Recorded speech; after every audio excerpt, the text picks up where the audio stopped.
What's happening, y'all? This is Todd Wilson with another episode of Elevate Your Game.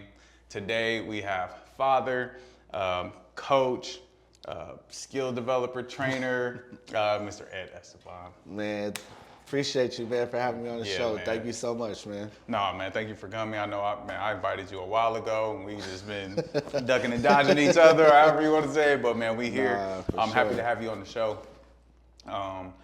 We love to start this show off with the wall of hoop movies. Your favorite hoop movie of all time and why?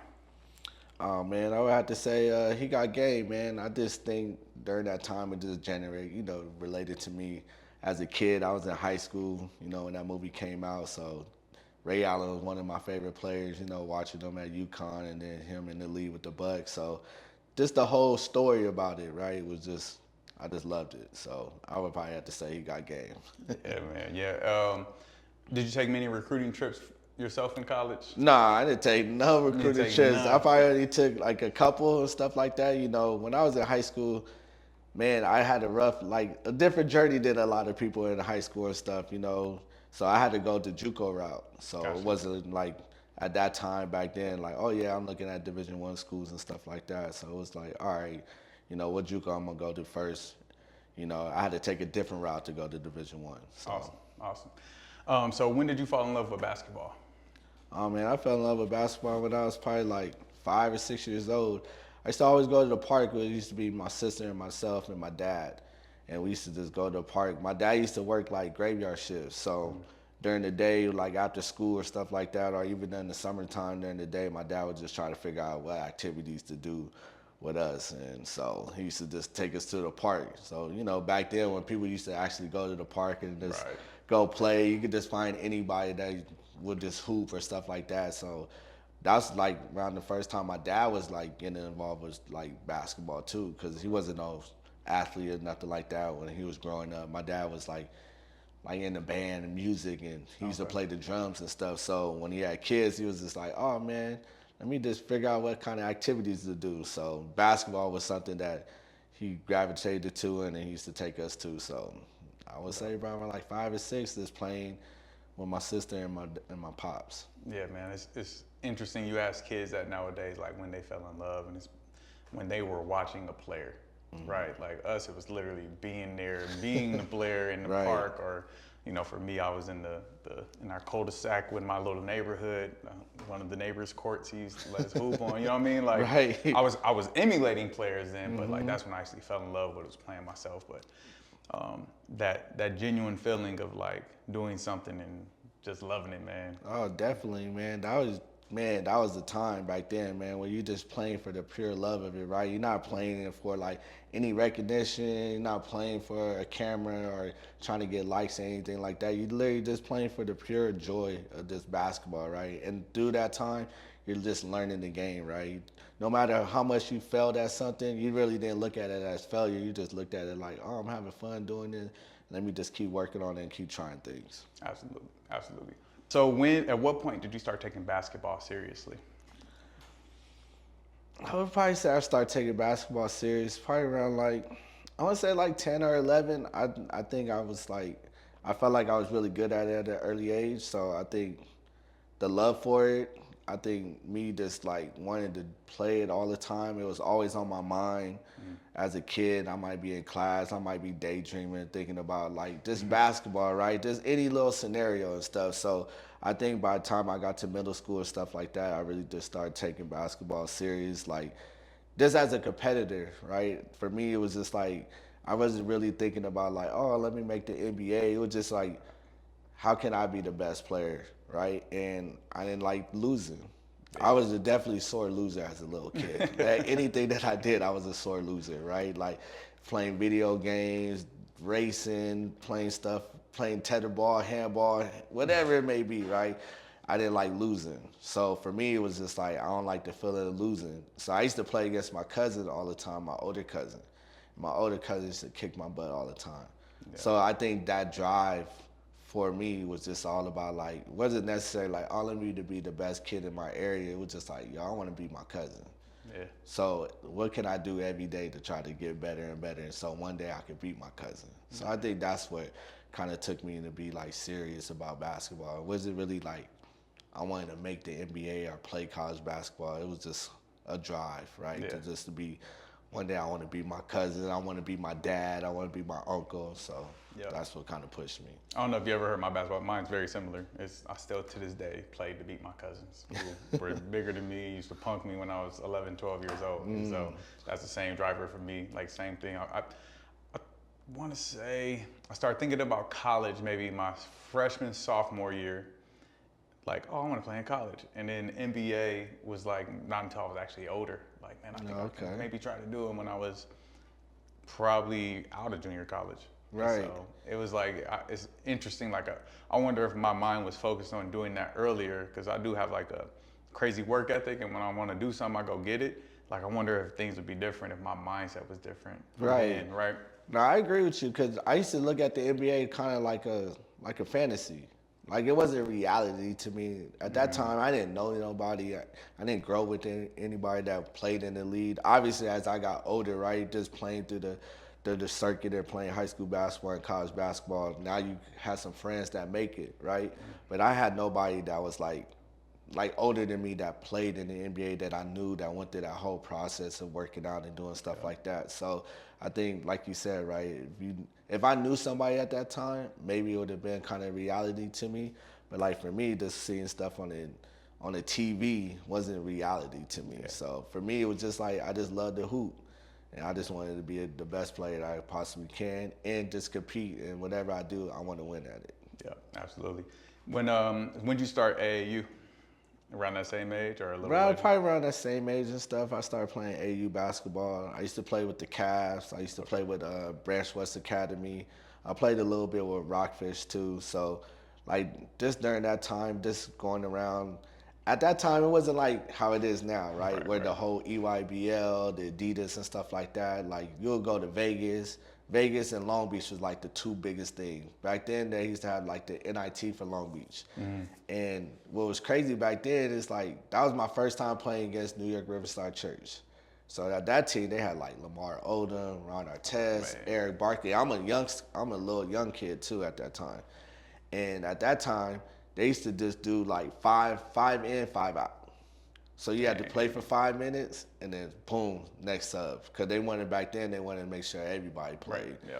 So even back then, coaches had to get creative. Like, all right, wait a minute. So maybe I can't start my best 5 for this 5 minutes, because then the next 5 come in, it's going to be a different wave. Yeah. So, so you had Long Beach, you had Las Vegas. Those are like the two like major tournaments. And then you had some stuff that happened in Fresno with the EBO tournaments and stuff like that. But that was really it back then when we was growing up. So I think also in Cal State Dominguez has something big, because I think that's where I played against DC Assault. So that's when they had like DeMar Johnson, Servile Brown, Keith Bogan. Yeah, they had a crazy squad. So like around that time, I would say that's when I really started playing like AU basketball and stuff like that. But like growing up in LA, growing up in California, to me, that's like that's like the circuit alone. I feel like if you're one of the best players in California, you're gonna be one of the best players in the country. Yeah. So still to this day. Yeah, to this day. So if you can hold your own in California and in LA, man, you're doing a great job. So that's how I was. Like when I was growing up, you had people like Tito Maddox in my class, Gilbert Arenas, Marlon Palmer, James Wright, Stanley Thornton. Like you had a lot of great players growing up. And then just me being a young cat, you watching like Baron Davis, Kevin Bradley, Brandon Granville, Tony Bland.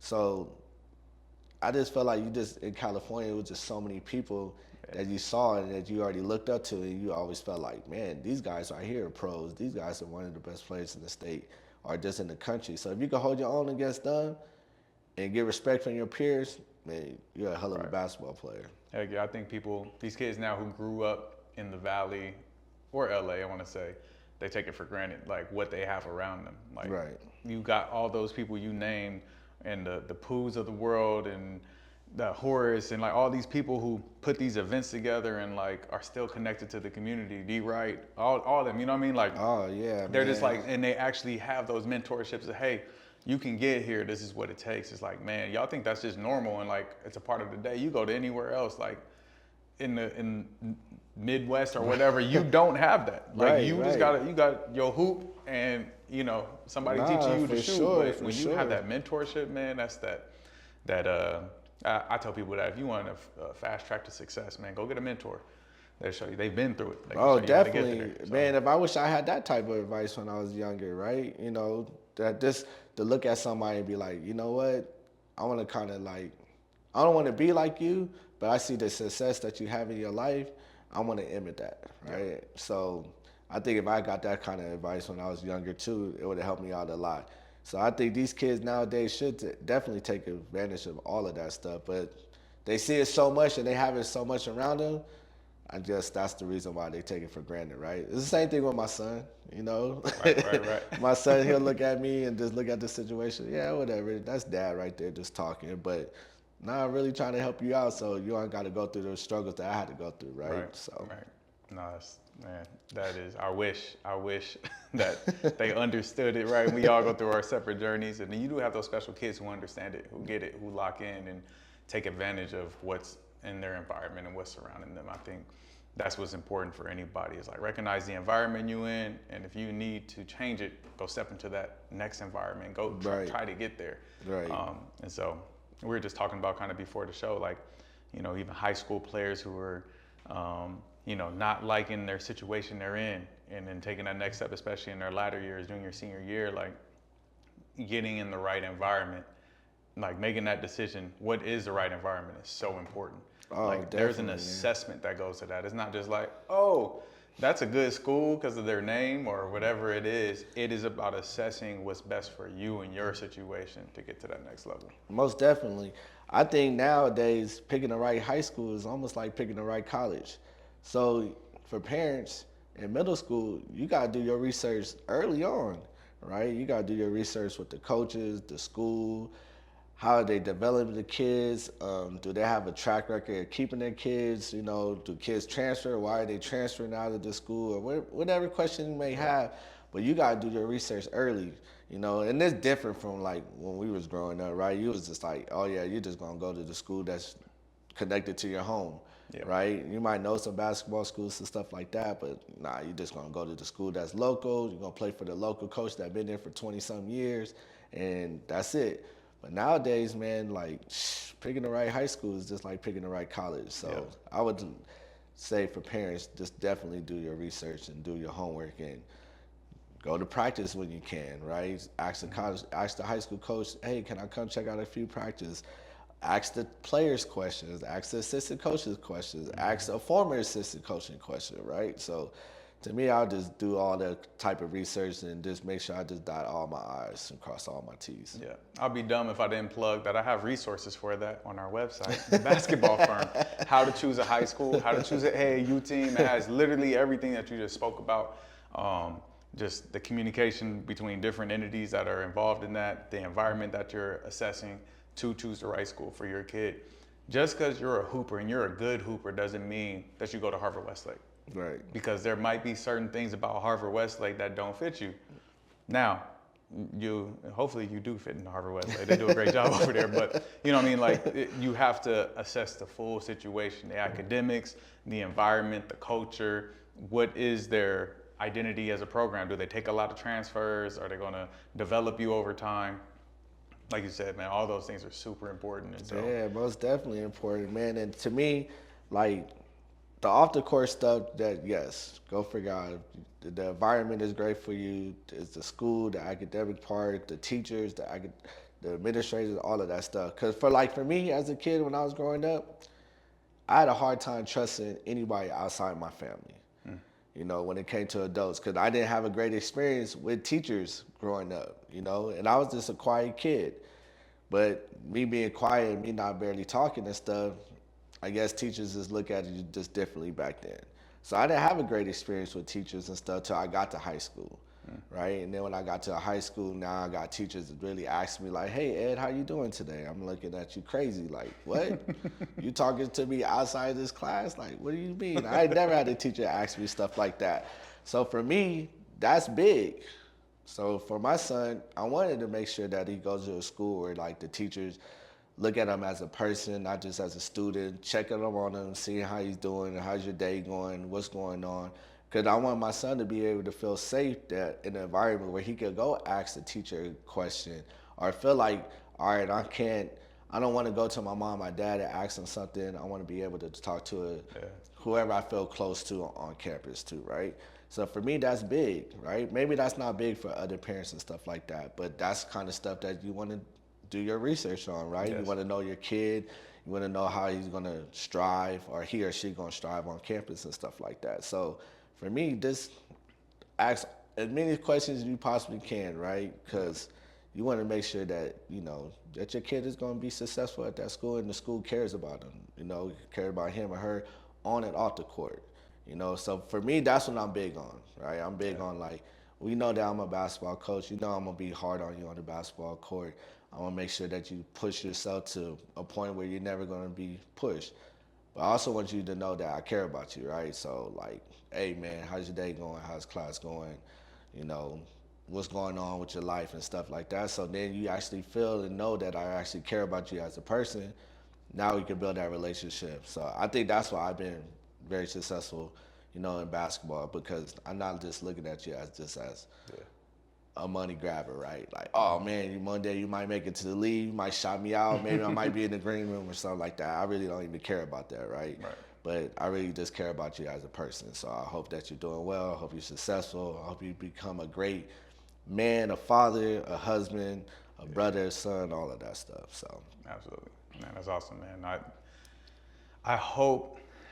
My hope is that most coaches are really like that, right? And I think in my experience, the people I'm around at least, they're more relational versus transactional. And that's where the game is going, that's where life is going, right? Where these kids need that extra mentor, uncle, auntie figure, whatever it is in their life. That's what, they're at school longer than they're at home. Right. They're at school 7-8 hours a day. And if you're a basketball player, you're there for 10 hours a day, really. It's you're literally spending more time with these other people than your family. And so you have to trust them like they are family. Right. And that's a difficult thing. And so that's why it's important to get to know those people and not what they say, what they're doing and what they've developed over time. Right. You know what I mean? And so most definitely, because your actions speak louder than words, right? So you can say all the right things, and people have probably been trained to say all the right things, right? Because we salesmen, right? We salesmen too. It's fine. Yeah. But so through time and stuff, you just see through the coach's action, right? Like, okay, he really does care about my kids, right? But it's just you putting in the work, right? Making sure that you just there, attentive, and making sure that you just supporting your kid and making sure that every part of his life, right, is taken care of, right? So just don't be lazy on that. Don't just assume oh yeah, he got it. That's why we got so many transfers though, because they don't do that and they don't listen and they think their kid is the unique one in the situation when it doesn't have anything to do with your kid sometimes. Everything rises and falls on leadership. And so whoever that leader is of that place, whether this goes for school, work, wherever you're at, whatever that leader is how that organization is going to follow. So you need to go check who that person is, unless you can go get influence over them and all that kind of stuff, right? But even then, you shouldn't be able to do that. And that happens where parents start influencing the coach for their own, for their own kid rather than what's best for the environment and program. Nah, 100%, man. Yeah. So high school, what high school did you go to? So I attended Palisades High School, Palisades Charter High School. And how I got to Palisades was through, because a lot of my family had went to that school. So, my cousins, so a lot of my aunties and uncles lived right close to each other. So my cousins and them was already going to the school. And then my sister was already attending Palisades too. So my mom, my dad was kind of like, you know what, you're gonna be around family. We know one thing about you, it's you're gonna do well with family around you. So there's you know what, you're gonna go to Palisades. So I went to Palisades High School, played for James Polino, who was a great coach, who was probably one of the first person that I was able to talk to outside of my parents. And that's the kind of relationship that I had, because he cared for me he did as much for me off the court that he did for me on the court at that age. And so I always appreciate him and love him like his family. So I attended Palisades High School. It was a great time. Had a lot of fun. Had a lot of battles. Played against some great high schools like Dominguez, Vernon Day when they was really good when Marlon was there. Westchester and Fairfax was in our lead. So back then, was like the two powerhouse. Manuel Arce was really good back then. Manuel ended up winning the city championship when I was a senior. So they was really good for. What year did you graduate? I graduated in 99. 99, okay. Yeah, so Manuel was really good all the way up to that point. They had a hell of a backcourt with James Wright and Curtis Millage. So they was really good. Curtis ended up playing at Arizona State. James played at Colorado. So they was really good. Westchester was really good. That 98 team was like probably one of the best teams in California when they added, you had Tony Bland, Brandon Granville, David Blumenthal, Albert Miller. You had a young Lou Wright coming off the bench. Man. Yeah, so they was like, they was loaded back then. But yeah, the city section back there was kind of running things in California. You know, times have definitely changed now. Oh, no, it took a shift. Yeah, right. It took when a big the shift. around 10s, 11s, around that time when people started shifting to the private school route and private schools started opening that pocketbook to get kids in that can compete at that level. And it's even changed since then now. Like now you have people who can actually afford these schools who are actually good at basketball as well at the same time. Right. That whole transition from public to the private sector was crazy. And the biggest impact, I can't wait, I'm gonna have Derek Taylor on this show because I think he experienced all of it, right? Oh yeah, he did. In that public, then going to Bosco at private, then coming back to Taft, and like, man, how did that impact his career over time, like with the shift of talent going to private schools? Man, I remember Derek when Derek was at Taft and I was playing in high school. Man. So playing against Taft you when ain't I was that in high old. school. You make it like you super old. Nah, man. I need to chill on it, right? But yeah, for him, because when he was at Taft early on in his career at Taft, man, he had Taft rocking, man. Yeah. I mean, Taft was probably one of the best teams, not just in the state of California, but in the country. Yeah. So, you know, but yeah, that would be interesting to hear his point of view about like just the shift, right? Yeah. Him going to Bosco. Even with his time at Bosco, he had it cracking over there too. He had talent, and then in his latter years, I think these last maybe 4 or 5 years, he still had talent, but it wasn't the same because the city league wasn't as strong as it had been in the past. So the recognition of what he was doing looked a bit different. And so, man, that's a good topic to just discuss that transition. And now it's all about private schools and prep schools and just a different world. Oh, so, yeah. A lot of people not even looking at the city school right now. Like, like I'm not going to public. I literally hear, man, I ain't going to no public school. Like, okay. Like, which it might be a great opportunity for you, right? Yeah. But I think just the stigma on it right now, right? And most parents probably just looking at the education too at the same time, right? Well, some. But even the public schools out here in the Valley, the academics are. Granada Hills has great academics. Granada, and Elko, even Karina went to Granada. Oh, okay. Karina's back there repping Granada. So did you freshman year varsity? Nah, so freshman year I didn't even play. High school? So my freshman year I didn't even play my freshman year. Like I said, like I was just a kid. I wasn't thinking about college. I didn't think about like the NBA. I just was like, I love basketball. I just want to be the best I possibly can. But like I said too, right, I didn't have a great experience with teachers, right? So for me, it was just like, for teachers, it was kind of like, I'm walking in this class, I'm getting out. Wow. That's it. Like, I don't want to say hi. Y'all don't want to say hi to me or say good morning to me. All right, cool. I'm just going to go to class and just get up out of here and go. Right, so that's why my sophomore year I ended up transferring and going to Palisades. So I ended up going to Palisades my sophomore year. So then I played varsity from my sophomore to my senior year. My sophomore year was probably like the best team. But what's crazy about that team you could have did a documentary on that team. Is this when Olin? No, Olin's before me. Oh, okay. Olin, you are old. Okay. Olin's before me, but we had guys like Urshan Robinson that played with me. That he does refereeing, but he was a senior when I was a sophomore. He played at LMU. We had another guy named Phil Chinchini that played at Hawaii, who played at LMU. We had a big kid that was really like before his times. He was like can handle the basketball, could shoot the three. His name is Shannon Johnson. So he was about 6'9". Dang. Yeah, played at North Hollywood, ended up transferring his senior year to Palisades. But he was really, really good. Played on those teams with like Pat Barry, when Pat Barry had like the Collins twins and Shea Collins. So he was like one of those top kids in the country.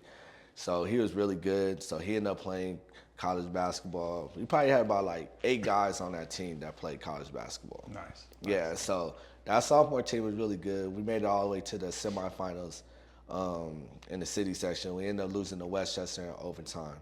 And then my junior and senior year, I just, like, that's when I took off.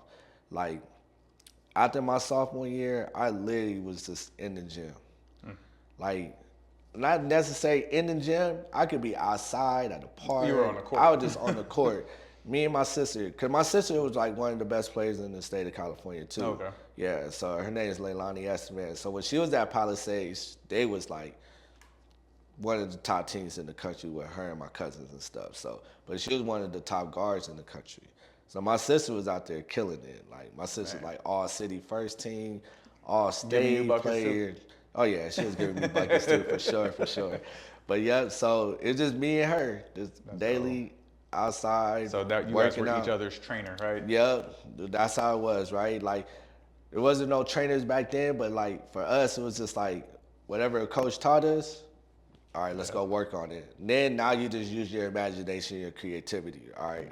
Oh, let's work on this. Let's go between the legs, cross, behind the back, right? And back then, people wasn't teaching stuff like that. Right. But it was just our own creativity, our own imagination.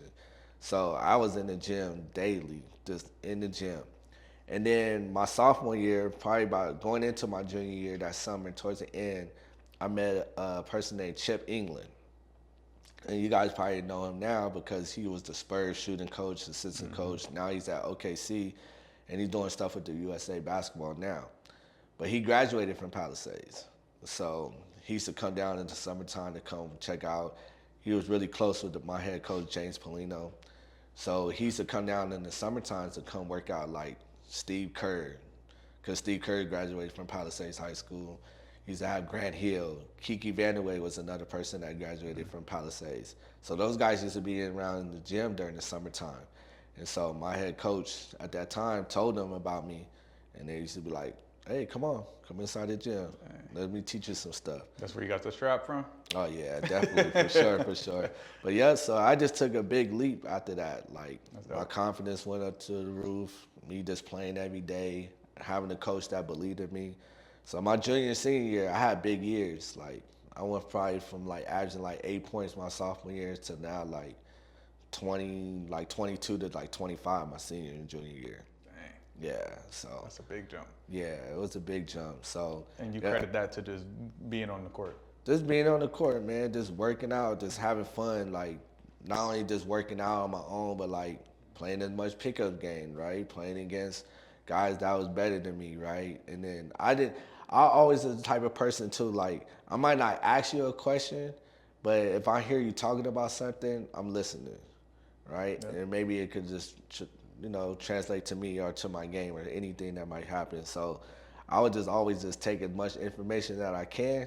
And you probably don't know that I'm listening to it, but I would just take it and just do it on my own. So that was one thing about me. I was just a worker. Yeah. Like, especially if I love something, to me it wasn't work. I was having so much fun. And I just got that trait from my dad. I was going to say, where's that self-driven? My dad, man, my dad's just like, my dad, even to this day, my dad's still full of energy. Like, to this day, my dad's nonstop, always moving, always working. What is it? I don't have no idea. I have no clue where my dad gets it from and where he gets it.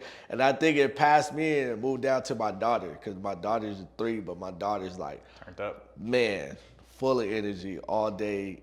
As soon as she wakes up till she goes to sleep, just full of energy. So I think it skipped me and went to it went straight to her. But it gave you a sense of work ethic, though, at least. Oh yeah, definitely. Just seeing how my dad just took care of his family, right? To him, that was his happiness. He do whatever he can to take care of all of us, my brothers and sisters, because I'm the oldest out of 6. Man, so yeah, so 2 brothers and 3 sisters. So my pops just did whatever he can just to make sure that everything was taken care of. None of us had to worry about anything, and make sure that he spent time with us, right? You might not see the days that he's working extremely hard and he's probably tired, but as soon as he come in the house and he sees us, he's like full of energy. Hey, let's go. I'm like, damn, Posh, you wearing me out. So, but yeah, so that's where I get my work ethic from, just from my pops. I love that selflessness, man. So my son is a handful, to say the least, for me and my wife right now. He is beating us up. He's 3. He is kicking our butt, right? And man, I was praying. I'm like, man, this dude is like taking our life away. So order of events. So me and my wife went to Cabo for our anniversary trip 2 weeks ago. No kids. It was adult-only resort. We didn't know we needed this reset, right? 4 days of just bliss, marital bliss, right? And then we get back home and we're re-energized and all that. But my son he brought back some old habits that we had got rid of before we went on vacation, just that quick. And so we had to get back on him and get him back in line. And man, I was just sitting in his room. Right now, he's on this trend of waking up at 4 a.m. for no reason, just be awake. Like the world is starting on his terms. I'm like, no, we're going back to sleep. And so we lay in his room with him. He usually falls back asleep. That's the thing. And I'm like laying there like, man, I just want to sleep in my own bed. And start praying, man. And this revelation came. It's like, what if your job, your purpose was to be who you are, be who I am, I'm gonna say it in my way, be who I am, so my son can be who God called him to be. That means that the things that I'm feeling and thinking are like, man, there's a way around this. Like, no, I gotta be exactly who I am, because my son might be the next Martin Luther King. My son might be the next Steph Curry. My son might be the next whoever. Right. And if I'm not me and my purpose for him, then he can't become who he can become, you know? Right. And so it's like, man, it's not about me. I gotta give that energy. I gotta be engaged with them. Like these phones, man, are a trap. We get caught up in these phones. My kids will come up and just take the phone from me, like, nah, you gonna pay attention to me. And I'm like, you're right. You know what I mean? Like, I think we miss out on those cues, especially with our younger kids. I'm like, nah, I gotta be present. Oh, definitely, my kids, so. Man. I mean, because us growing up, we didn't have those type of things, right? It was just like, you either went outside and go play, or if you was inside the house, maybe you might watch some TV, but then you had to do some other things. We only could watch TV for an hour a day. Right. From 6 to 7 p.m. So back then, so it was a lot of like dinner times, right, with the family and stuff, sitting down, talking about whatever. It might be about the day or some stuff that you remember back then or stuff like that. So, I try to do those type of things now, even with my family, with my son and my daughter and stuff, like making sure that we just sit around and we just talk and stuff and just be engaged and stuff. But it is kind of hard, right? Because sometimes you just fall back to how today is, right? You might be on the phone, as you very busy person, so a lot of parents probably calling you about a million different things, right? And the same with me, right? Yep. You might have a player or a parent, might want to ask about travel basketball, the season coming up, how to deal with this. So sometimes you just got to be like, all right, look, just got to put your phone away for an hour or so, give your kids the attention that they need, and spend time with family, because to me, that's my happiness. Like, I love basketball and everything, but it's nothing like family. And I think that came from my dad and my mom. I think we just was installed at an early age about family, about being there for each other, taking care of one another, especially for me, because I'm the oldest. So I always was taught, like, to make sure that you just look out for your brothers and sisters. No matter what goes on, you see something going on, you take care of your brothers and sisters, right? Same, walking around, you make sure that they eat too, right? They eat first before you eat. So I think those strong values that I had got from my mom, my dad, is still with me today, right? In every aspect of my life. When it comes to basketball, it comes to my family, my kids, my relationships, whatever, right? I think I take those and I bring that to the table every single day. That's dope, man. That's dope. All right, back to basketball. That was good stuff, though. So you said you had to go to junior college route. So you killing your junior and senior year. You getting buckets. You're an undersized guard for what basketball purposes. I want to know how you overcame that. I think, we're guards under 6'2" and under. I mean, like, how do you get there? How do you put yourself on the map? What mentality do you have to overcome your height? I think for me, how I overcame my height was just, I never even thought about it. It was never like something I thought about, right? till I got to like my senior year. Now I got some junior college coaches come to me and they might say something. And I'm looking like, what? Like my size, like Look at these buckets. like I play big, right? And that's how my thought was the whole time. So I never really thought about it. I just think like my early age was just like, I want to be competitive, right? I don't want to lose. I don't want somebody to feel like they got the best of me on the court, right? And for me, at the point guard position, just being taught at an early age, right? There's a game within the game, right? For me, as a point guard, if I get the basketball and the guy inbound the ball to me, and if I threw it back to the guy that just took the ball out, to me, I'm losing the battle. Because the point guard's picking me up 94 feet, but I'm letting him know I don't want to deal with that. To me, like, nah, I'm not.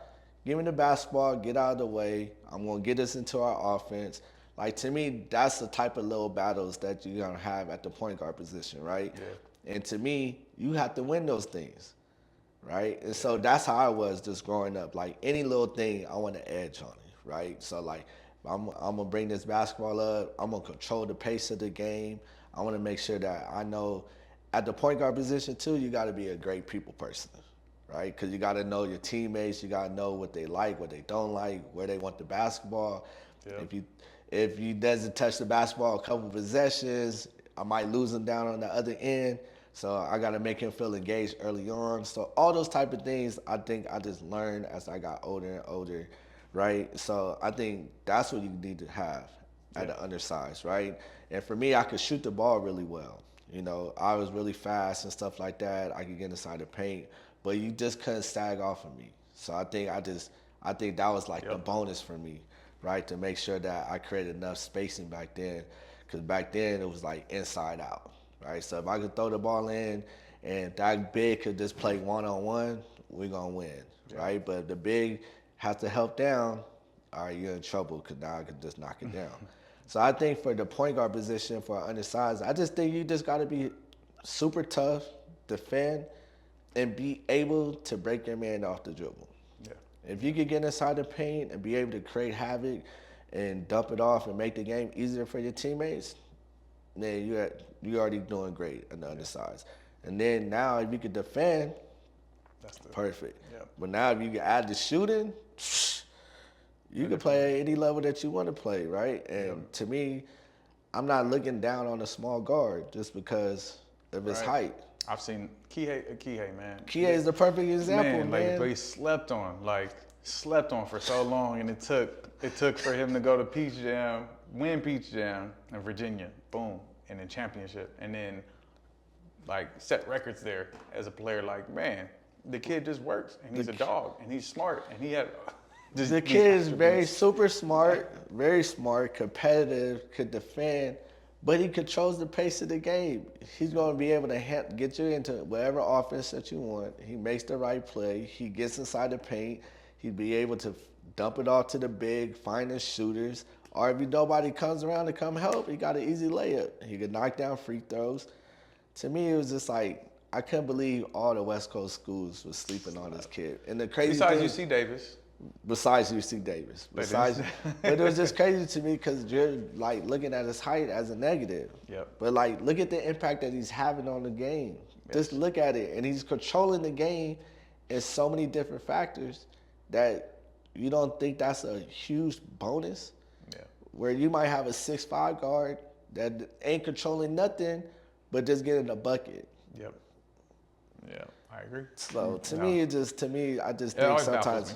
Yeah, to me, it just be mind-blowing to me to just understand, like, why you're not looking at this guard because of his size, right? And, like, the two guards I like now in California is, like, Lino and Gavin, right? They're both not great shooters or anything like that.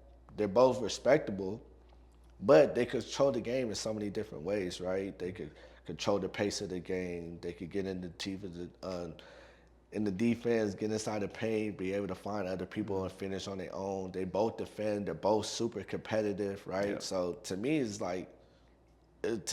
like I don't know how a college coach going to pass up on them, right? And they're getting their looks. They're definitely getting their looks now. But like to me, it's just like the higher rank. Yeah, guards who are getting the attention when these two can do what they do at a high level, and have done it their whole life almost. Like they've developed into great players. So yeah, no, definitely understand that. So JUCO route. So talk to me about that. How did it come So about? JUCO route was interesting because obviously now I'm a senior. I'm just trying to figure out what's the next chapter in my life and stuff like that. So I ended up taking like 2 visits to schools in Iowa, and so I love it. What's crazy, one of the JUCO coaches that I took a visit to was a school called Marshalltown, and his name is Coach Renner. Me and him still have a relationship to this day, and only thing I regret is I wish I would have played for him. I didn't go to JUCO out Iowa. I ended up going to a JUCO out here in California called Los Angeles City College. So I played for Coach Miller. So Coach Miller at that time was just like very like legendary coach in the JUCO route. You know, probably sent over like 100 guys Division I. And you walk inside his gym back then. As soon as you walk inside his gym, you just see on the wall, like he has a wall of fame, and it just had like hundreds of guys that he had coached that went to Division I's, like schools like Kansas, Providence, Miami. So he had like big schools. So I ended up going to LAC at that time. I'm 18. I'm like, man, I don't want to leave California. I want to stay home. So I ended up picking that school. My 2 years at the LA City was like, I think I only lost like maybe 4 or 5 games in 2 years there. Yeah, we was really, really good. My freshman year, we was really good. I played with a guy named Randy Holcomb, who ended up going to San Diego State, who played in the league for a little bit. I played with a guy named Jimmy Miggins that played at Pepperdine.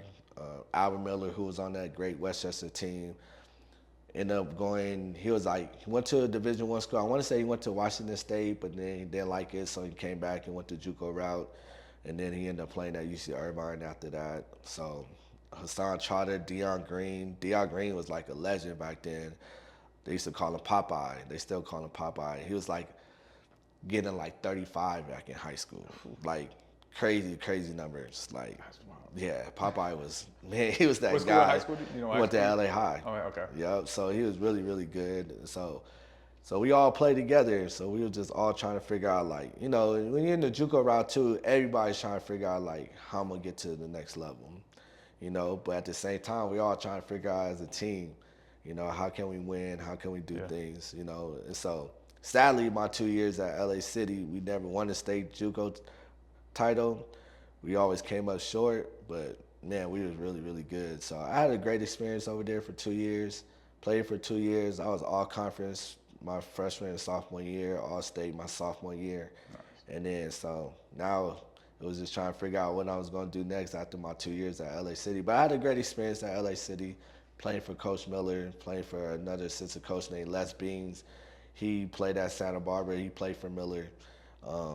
Now he's doing college coaching. He coached at the prep schools and stuff like that. Now I think I forgot what university he's at now, but he just got a head coach at a university that's out here in California. But he's somebody that was great mentor, little guard that was played at an individual school. That was somebody that was always teaching me how to, like, look, no matter what, don't back down for nobody. People are gonna say this and that, but we gonna fight all that. That's dope. Yeah, so it was a cool experience. That mentorship in that area, man. Oh, that's yeah, so definitely. Key to me, man. Like, yeah, that's the route. Having somebody who's been through it who can give you the guidance. And so, how'd your recruitment go coming out of junior college? You guys were good, all state. Yeah, all we was really good. So we said, like, our pickup games used to be like this, filled with just college coaches inside the gym. Like I said, back then Mike Miller had a great relationship with like a lot of college coaches. So when we used to have like just open runs before our season or in the summertime, it was just full of just college coaches up in there. So after my sophomore year, I had a good, like, probably about like 5 or 6 schools from San Diego State, CSUN, TCU. There's a couple other schools I can't remember, but I ended up picking CSUN because that year CSUN just came out the tournament. So they made it all the way to the tournament, lost to Kansas in the first round, It was a local school. It was close to the crib. Again, still Family, don't want to family, family. leave. Yep. Still don't want to leave after 2 years at LAC. I'm still thinking like, all right, I still want to just go to school in California. So I ended up picking CSUN to play over there for Coach Braswell. Yep. Yeah, so. Oh. Sorry, connecting things now. That's why you know that system so well. Okay, and so what was your experience like at CSUN? So coming off the tournament, they returned quite a few people, right, from the tournament team? Yes, they returned to Marcus Carr, who at that time led the country in assists. So he was coming back. They had a few other guys, but they lost their three of their main players from John Burrell, who came off the bench, who was like their sixth man, but got buckets for them. They lost Brian Heinley, who was their leading scorer and leader rebounder, and then Jeff Paris, who they lost. So they was bringing in a lot of guys to come in. And that year was their first year moving to the Big West from the Big Sky. Yeah, so when I first got to CSUN, it was our first year in the Big West. And at that time, the Big West was like, it was stacked. You had UC Irvine that was really good when Jerry Green was there. You had Utah State, who was the top 25 team in the country. So UC Santa Barbara was really good back then too. And then you still had like Pacific. Yeah. Who else you had? You had Cal Poly that was still good. Idaho that was good. So the Big West was pretty good back then. So it was tough. But nah, I had a great experience at CSUN. Like just playing in that system and then playing for Coach Sprinkle, who's now the head coach at Washington. Playing for Kenyon Wilkins, who was the assistant coach who played at Oregon back then when like Oregon, he was going up against like Tyus Edney, Davis Stoudemire. Yeah, and Kenyon was another person that was a small guard. So I had a great experience over there and playing for Brass, playing in that system, and playing in Division I was just a totally different like work ethic, right? Yeah. You thought you worked hard in high school, then you got to junior college, you thought you worked hard at junior college. But man, I still remember the first couple weeks at CSUN. Before we even I just remember our conditioning. And Marcus Carr, who's, like I said, who returned, who was already there for 3 years, was a senior that year. And me and Marcus knew each other since we was kids. So when I got to CSUN, Marcus and me and him was roommates. And Marcus used to tell me all the time, he's like, Ed, when you get to this conditioning, pace yourself. And I'm looking at him like, pace ourselves. Like, man, I'm in good shape. Like, what are you talking about? Like, I'm fine. And he's like, Ed, pace yourself. Do not go all out in the beginning, because I'm telling you, it's going to get tough as you get to the end. And he was not lying. I'm thinking like, I'm running this stuff. I'm just going to knock it out, go out real quick, but not knowing how long we're going to go. Because Braz was already mad that day. It was our first day, and it was like I said, it was just a new team. It wasn't returning so many players, so all right, let me make sure I let these people know. Yep. Man, I did not make it that first day, man. I think I lasted like 40 minutes. I was missing time, and he was like, "Hey, get out of the gym." I had to come back the next morning, and but like me and like 4 other teammates to finish up the running. But that Division I it's a different level of work ethic, and Brass definitely pushed us, and that was probably one of the best teaching moments, and I got in the best shape ever in my life. Realized how like the hard work, dedication, the film, the studying, the preparation, and all of that stuff was just like on a different level. So I had a great time. That holistic approach, like I tell people now, that's why I try to get kids in middle school, understand this big picture, right? If we're trying to get to this college level, at least. Right. Man, start doing it now. Start pushing yourself now. Start running extra lines now. Start being the best shape you can now. So it's a little bit easier when you get there. Man, it's gonna hit you no matter what, but a little bit. Because I tell people all the time, no matter how much I tell you about how Division I practice is going to be, you're not going to know what it's really like till you're there. Right. And then when you're there, then you're going to be like, oh, man, I see what you was talking about. So it's funny to always talk to some of the guys that, going to college, or guys that are former players, and you just talk to them and you ask them, and they're like, bro, this is another level of work ethic. Because in college, man, it's just nonstop. It's nonstop moving, it's nonstop communicating, it's nonstop. You just can't just sit back and just be like, all right, I'm not gonna pay attention to this. I'm just gonna just lock it on myself. I'm gonna feel like I'm just tired, I'm dead. No, it's none of that. Because if you do that type of stuff, somebody else is gaining that advantage on you. There you go. And you want to play, and everybody that's in college, at some point they was probably the man at their high school. Yes. So everybody feel like they're the man. Everybody feel like they're somebody because everybody that's there was recruited, went on their visits, did their thing. So everybody feel like I'm the one, or I'm getting treated differently. So if you don't come in there with that work ethic, man, it's a dog world, man. You're not gonna play. Right. You're gonna be like, all right, I'm just gonna try to find another school. But even you running away from that situation, it's still gonna be the same thing at the next spot. Yep. So you might as well try to figure that out right now at an early age to be like, all right, let me work hard, let me be super competitive, let me figure out how I could get an edge, Yep. right? Because if you don't, that next person is. I think most kids are afraid of the failure that comes with that.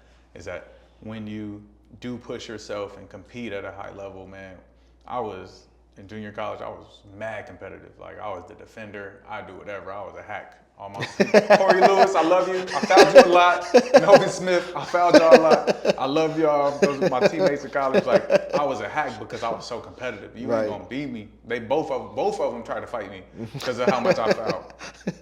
And that was like the difference maker for me though. That's all I had was that competitive level. And like that, I don't think it ever shut off. Right. To this day, like I love when basketball teaches you about life. Like Oh yeah, definitely. and everything, man. Junior college, I was in junior college for a year and 3 months for basketball, and I probably learned the most about myself, like reflecting on it now during those times.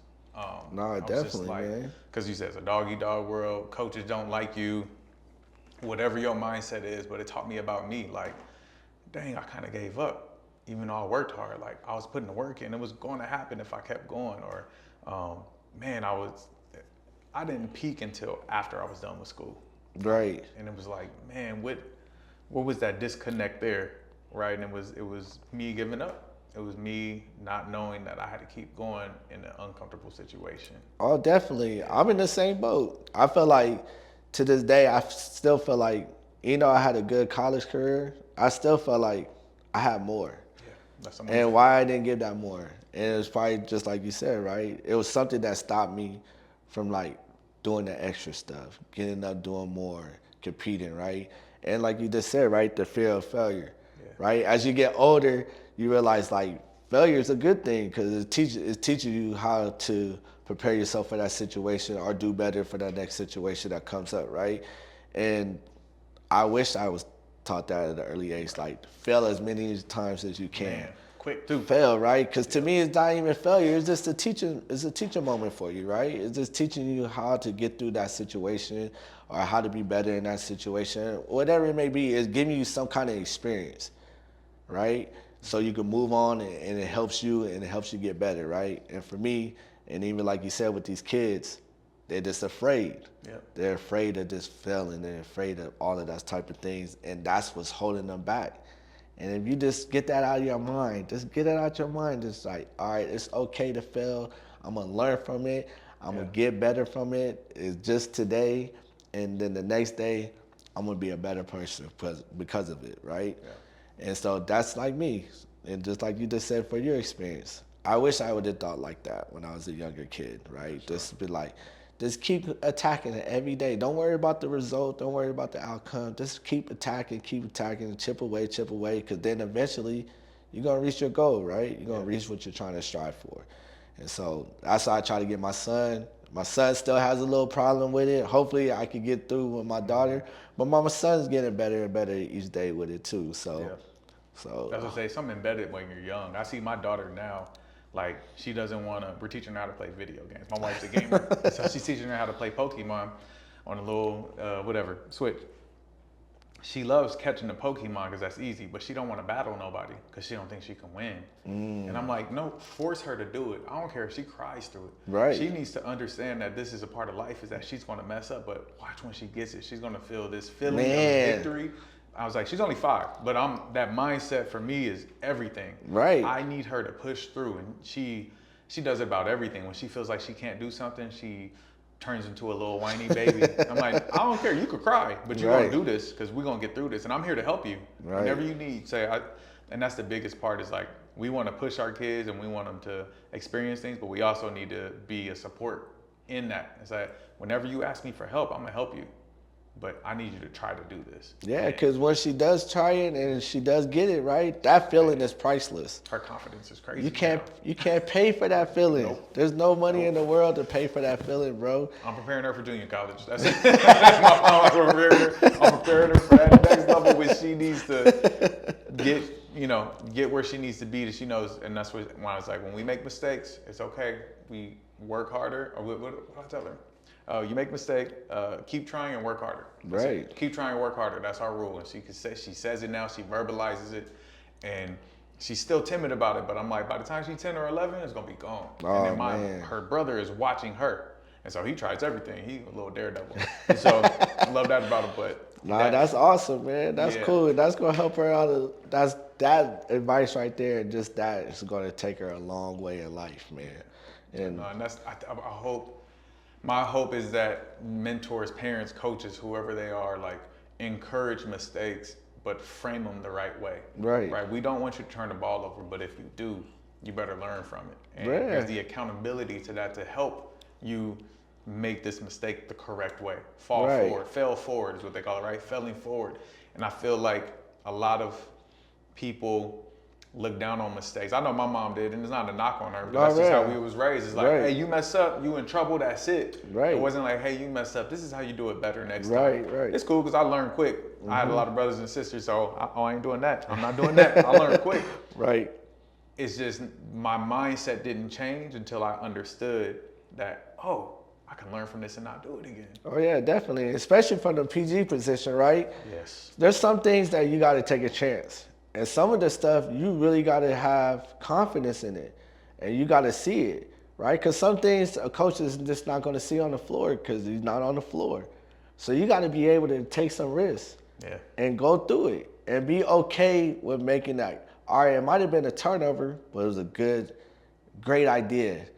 You just got to execute it. Yes. Right? And as a coach, you don't want to hold him back. You don't want to discourage him from taking that chance or just having that creativity and that imagination and that confidence in him, right? Because I don't want to discourage him. I don't want him to take away what he sees out there, right? But you just show it through film, right? You just talk to him. You pull him to the side. Maybe you don't embarrass him in front of the teammates or in the crowd. But there's a certain way that you could talk to your players, right? To make sure that you don't take away the confidence, right? Because that's the worst thing you could do. Is take away any kid confidence, right? Because now if you take away his confidence, you lost him. He's not going to do anything productive for himself or for the team to help us get a W. So for me, I'm big on just making sure the kid his confidence up. Doesn't mean that I'm not going to show you tough love, that I'm not going to be hard on you, but I want to find a way throughout that moment in time to give you confidence and keep your confidence up high, right? Yeah. And that's the tough thing, right, as a coach, to still try to do, right? And not every coach do it perfectly, right? Because nobody's perfect, but that's the goal, right? I don't want to take away nobody's confidence. I want to make sure that you're playing hard, that you feel great about yourself, that you feel great about your skills and what you bring to the table. But at the same time, I'm going to coach you hard. I'm going to coach the team hard, and we got to buy into one thing. And then one goal is try to win this game, right? But I don't want to take away, like, your creativity or your imagination. No, you said that very, very well. Because that's a tough thing especially at the point guard position, right? Because not every kid going out there and trying to be like, I don't want to listen to my coach. Right. I don't want to do what you're telling me to do. But there's certain things that some players just have a great feeling and they can see certain things, right? And you got to let that develop. You got to let it develop at time. You got to let them take some risks and chance, right? Because I tell people all the time, like today's day, right? You probably still hear some coaches say, no one-hand passes. I'm tired of one-hand passes, right? Don't throw the ball with two hands. And I'm like... Makes no sense to me. I'm like, I get it. I understand where you're coming from. But will you tell John Stockton that? Right. Will you tell Magic Johnson, Jason Kidd that? No. Somebody, they play for coaches too. And those coaches allow them to do what they had to do to become great. Don't stop that. Yep. I don't care if the kid just an all CIF player. Allow him to make those type of passes. Now all you gotta do is just drill it, teach them, develop Man, it. That's it. That's all you have to do. If you want them to be good at something, just teach them the right way, develop it, show them, and that's it. And just live with it. Just live with it. If he makes a mistake, still coach him, but don't tell him don't do that no more. Right. Don't tell a kid because he made one turnover with one throwing the ball in one hand that you can never do it again. The worst for me is don't shoot. When they're 11, 12, 13 years old, man. Yeah. You stupid coaches who are telling kids not to shoot the ball in middle school and you'll never be a shooter and that's not your role in middle school is crazy to me. That is crazy. There's no college coaches recruiting you in middle school. Everybody role in basketball is to shoot if they can. Teach them how to shoot. That's your fault if you haven't taught them how to shoot. Most definitely. If you haven't taught them how to shoot or give them the tools to work on it. And now you can, once again, hold them accountable. Give them Trey Meeks told me about this. He had a license to shoot. You had a shooting drill that you did at practice. And if you made a certain amount of shots, you had the green light to shoot. You got a yellow light to shoot or a red light based on what you did. Oh, yeah, Let definitely. them perform. Like, give them an assessment or something to work under. Just because you've seen them shoot once and their form is ugly, and like, oh yeah, that's not your shot. Don't shoot threes. Oh yeah, especially at that. Any kids from youth basketball up to high school, to me, it's just all about development. That's it. All about development. It's not about your play. Man. It's not about trying to learn how to run this play because he's not going to play for you the rest of his life. And you make me want to call names out, man. Because to me, at that age, your goal is, if you're a youth coach, to me, your goal should be, by the time you hit high school, that you can play for any high school coach. That's the goal. That's it. That is the goal, is to make sure that kid, wherever that kid goes, he could play at that school, whether it's JV or varsity. At some point, he's going to add value to that program. Right? And so to me, it should just be all about skill development, making sure that they play hard, and then teaching them defense. No zone defense. No zone. Oh, I can't stand when I see a 10-year-old team out there just playing a 2-3. And to me, I'm just like, Coach, you lazy. Yeah. You at practice, and I don't know how many days. Let's just say you practice twice a week. And maybe you got them, I'm going to just do the bare minimum. Let's say you have them twice a week just for an hour and a half. So you got the kids for 3 hours for that week before leading up to whatever y'all play Saturday or Sunday. You telling me you can't teach them 30 minutes of defense? Right. No, they want to run their plays. You can't teach kids defense. You can't teach them man-to-man, jump to the ball, get to the midline, how to get through screens, opening up at that age. That's your job. Kids are going to learn what you teach them. And that's the other thing is like, he doesn't want to learn that. I've heard that so many times. He doesn't want to do that. Or he doesn't know how to do that. Exactly. Doesn't know how to do it because you're not teaching him how to do it. Exactly. Teacher, don't complain about it. Coach means teacher. I think we take coach as a position because they get paid for it and they can get removed for it if they lose. Right. It took John Wooden 10 years to win all his championships. Right. It took Coach K years to be Coach K because he lost first. Same thing with Coach Zam at Westchester. He didn't start off at Westchester just winning city titles. Like It took him a while before he got to where he got to. But they didn't change what they're teaching. Right. They didn't change how they did things, and it eventually pays off when you get the right players. Now, having the right players means a lot. Oh yeah, definitely. But not on the youth level. It should be about development. That's what core is about. It's like, that's why people ask me all the time, like, because I skill kids out. I'm like, because he's going to be able to do whatever, wherever he goes. Yeah. He knows how to operate on every part of the court. So I'm not teaching my bigs just to post up. Heck no. I don't know who they're going to be in a little bit. No. I'm not. They don't just teach the guards just to be guards. The guards got to be able to. Go watch any kid from Core. They got footwork in the paint because they do post moves because you need it. Because as soon as you get inside the paint, you turn into a big. That's it. Post is a position on the court, not a position in the game. Right. That's my thing. Like you see the best people post, which Gary Payton post, whatever. We over here about to make people mad, make me mad at people. So we're talking about it now. We're in this coaching field. Actually, we're gonna take a break. Hear from our sponsors. What's happening, y'all? This is Todd Wilson with another episode of Elevate Your Game, brought to you by our sponsor, Brand Scene. Shout out to my guy, Max Hazard. If you guys didn't know, sorry, I was hooping. He has the hats, he has the shirts, he has the shorts. Go out, make sure you guys support. And we're back. Thank you to our sponsor, Brand Scene. We love you, Max. So how did you transition from the college game into coaching? Man, I never even thought I would ever be a coach. Like, I remember my senior year, Coach Braswell had a conversation with me, like a brief conversation about like, you know, hey, after you're done, maybe you want to come join the staff, you know, be a GA or something like that. And I looked at him crazy. I was like, Coach, what? I'm a hooper. Like, what? I ain't trying to do no coaching and stuff like that. So once I was done at CSUN, once I graduated at CSUN, I was like, you know what? Let me just try to, just to feel like, let me just try to work. Let me just start my career early on and stuff like that. And it was probably the worst 2 years of my life. Like, no, like the transition to move on to basketball, something you did at an early age, and then all the way up to college, and then now you're done. Now you're just trying to figure out like life after basketball, right? So those 2 years were kind of just this rough, just trying to figure out like this life, right?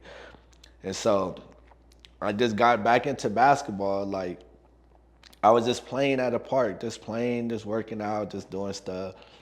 And people started coming up to me and just started asking me like, hey, can you teach my kids? Like, can you teach them? Can you put them through a workout? And I was looking at them crazy, like, what? Do a workout? Like, just do these things and you'll be fine. Like, no, I need you to watch them and talk to them and put them through stuff. So I started off just doing stuff like that. Like, you know, I had like probably 4 or 5 kids back then. I was just training them at CSUN and stuff like that. And then I got connected to Chatsworth High School, Scott Satala, and he was there. So I started using Chatsworth as a gym to train some kids. And then I did that for like a couple months. And then Scott came to me one day, was just like, hey, you ever thought about like just coaching? Like, you want to come join the staff? And I was like, you know what? Let me try this out. And I still remember my first day like coaching. We had this like the first time I'm around the whole team. We had a summer league game at Laces High School. And he calls me like 20 minutes before the game. And he's like, Ed, I'm not gonna be able to make it. Some family stuff came up. Can you coach the game? And I'm like, I'm on the phone like, sure, yeah. But in my head, I'm like, I don't know none of these kids. I don't know nothing what you running, like nothing. And that was probably one of the worst feelings that day because I literally was just sitting on the bench. Not prepared almost? Not prepared, nothing. I'm just sitting there just coaching like, hey, 12, go get 10, or stuff like that, right? And then so that I knew after that day, I was all like, you know what, Ed, just be you, be yourself. Just coach the game how you see it, just coach it. So that happened again, like another 2 weeks later, something happened, and they're coaching the game. That's when I fell in love with it. Because now my competitive juice is up, I'm standing up, I'm running around. We played against King Drew. That's when Chris was still there, Chris Francis was there, so they had a really good team. So we played them again in the summer league. And man, after that day, I was like, you know what? I could do this. Like, this is something I really like. I didn't think I would enjoy it. And I think it's because it was like, it brought me back to like being inside, you know, being with the team, being inside the gym, being competitive, you know. It's just different competitive, right? When you're a player, you got a lot of control. You can have the ball in your hands.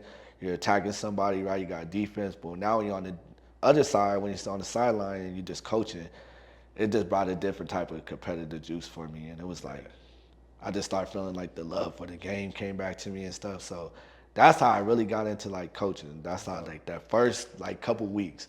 And I was like, I'm gonna enjoy this. And that first year at Chatsworth High School, man, from working with Scott Satala, man, I love that guy, man. I love that dude to this day. And we had such a great time that year. Learned so much from him, learned so much from the kids. And we did really well, too, that year. We made it all the way to the semifinals in the city section. We ended up losing to Dorsey. At that time, Dorsey had Jordan Hamilton before he had transferred to Dominguez. They had another big name, Omar Johnson, that played at Oregon State. So that was a competitive game, man. That year was so much fun. Like, man, I learned so much that year. That's dope. That's dope to get it started off right. Yeah. And it spurred off of you developing kids. Off Yeah. the training, right? Yeah, it started off a whole like chain reaction of me just the training part was just easy for me because it's basketball. Yep. Like anything for me just to deal with basketball, I love it. So it doesn't matter if I'm doing just a personal skill or if I'm doing a scout. To me, it's the same to me. It's basketball. Like to learn the X and O's, to learn the philosophy on the offensive end or the defensive end, how team is game planning for certain things. To me, it's the same as like, all right, get your footwork right when you go one dribble pull up to the right. Yeah. Making sure that it's a left to right footwork. Making sure the ball in your foot is even, right? Those, to me, are all in the same category. Like, I love everything about it, right? So when people always ask me, like, what do you want to do with basketball? I'm like, anything with basketball. I love it. Right. Like, I love every part of basketball. Like, I just enjoy it. Like, I watch it every single day. I watch every little details. I watch when somebody doesn't have the ball, what they're doing, you know, how they moving, what they're doing on the weak side, how they're defending. Like every little thing like about the game is just an enjoyment for me. So there's no one answer I ever give somebody. I just tell them I love basketball. So whatever basketball takes me, it takes me. Yeah, and it's dope. It gets to pay for your life. You know what I mean? And like people understanding that the more serious you take this as a coach, trainer, person in basketball, loving basketball, it will reward you with being a real career for you. Right. And so I just want to encourage more people to do it. I have kids who graduate all the time, like, oh, I think I'm about to get into regular world. I'm like, man, you're a hooper. Like, you just got done playing overseas. Are you sure you want to do that? Right. Yeah, I need to start making money. I'm like, man, you can make 6 figures with basketball. They're like, really? I'm like, it's not that hard, actually, man. Right. Math is not that hard if you actually commit to this. I said, I need you to be all in, though. Right. And been able to develop some trainers who make 6 figures now in almost less than a year sometimes. Like, they really step into it. So, man, hats off to you for doing it. Oh, man, thank you. Right? Appreciate it. Yeah, no, it was just, you know, I think it's always like that for people, right, to transition over, right? It's kind of like an adjustment I think everybody goes through in life, right? So that was just my journey, my part of my life that I had to go through and figure out. And good thing I figured out at an early age that I love basketball, right? And now it's just all like, it wasn't really necessarily like me just trying to figure out like, how can I make money out of basketball? It's, for me at that time, it was just like I just lost a love, right? So I'm trying to figure out like, what I love to do? Basketball. Yeah. And so I got back into basketball, and it just brought a whole different like joy and fulfillment for me in my life during that time. All right, since Chatsworth to Harvard-Westlake, what was your coaching experience? Just a list of where you coached. So I coached at Chatsworth for 2 years with Scott Satala. That was a great experience. He was the main person that was like, Ed, you probably should move on and try to do something else for yourself. And so I ended up going back to Palisades High School where I graduated, and I ended up working for my old head coach that I played for. That changed everything for me because he put me in position to be a head coach. So my first year, I was there for, I want to say, for 6 seasons. So my first season at Palisades, I'm coming on, I'm new. I'm working with Olin. Olin Simplin was there. My guy Mike Sutton was there. So they was assistant coaches before I got there. So my first year there, I was just kind of just like, you know what? I don't want to step on nobody's toes, but I'm gonna come here and just do my job, you know, do what I possibly can to help this team be good. That following season, my head coach, James Polino, he was just like, Ed, you got it. Dang. Threw you in the fire. He was like, you got it. He's like, you can run the practice, put in your defensive schemes, your offensive stuff, and everything. That next 5 years, we had it rolling at Palisades. And I thank him to this day all the time. Like, he already did enough for me as a kid, but just as a basketball coach, like, man.